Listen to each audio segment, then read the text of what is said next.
Mga katek, ito na ang bagong budget contender, ang Tecno Spark 50 5G with an estimated price na around 11,100 pesos.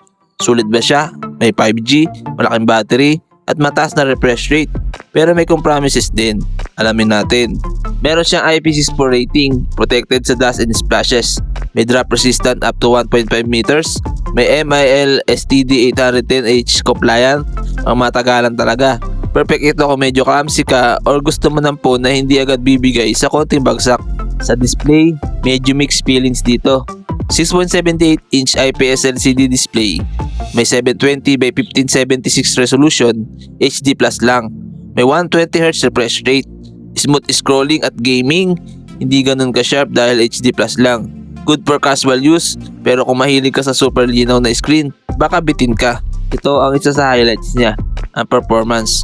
May MediaTek Dimensity 6400 6nm chipset with Mali G57 MC2 GPU at may Android 16 plus iOS 16.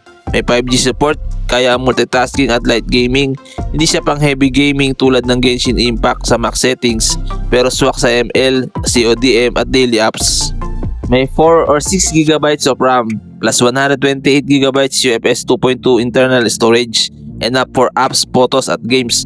Mas okay kung kukunin mo yung 6 GB variant para mas smooth ang experience. Sa camera naman, simple lang pero usable. May 50 megapixel main camera, may LED flash, at may 8 megapixel selfie camera. Decent shot sa daytime, medyo mahina sa low light. Pang social media, pasok na pasok. Sa battery, ito ang panalo. 6,500 mAh battery capacity. May 45 watt fast charging. Kayang tumagal ng 1 to 2 days. Mabilis na rin mag-charge. Perfect para sa heavy users or students na whole day na nasa labas. Kompleto na rin sa essentials. May 5G connectivity, Wi-Fi, Bluetooth 5.3, OTG, headphone jack, and USB Type-C. For around 11,000 pesos, sulit na sulit ang Tecno Spark 50 5G. Kung priority mo ay battery, durability, at smooth performance. Pero kung habol mo ay camera at display quality, baka gusto mo pang maghanap ng ibang option. Kung nagustuhan mo ang video na to, don't forget to like, share, and subscribe para sa mas marami pang budget smartphone reviews. Maraming salamat!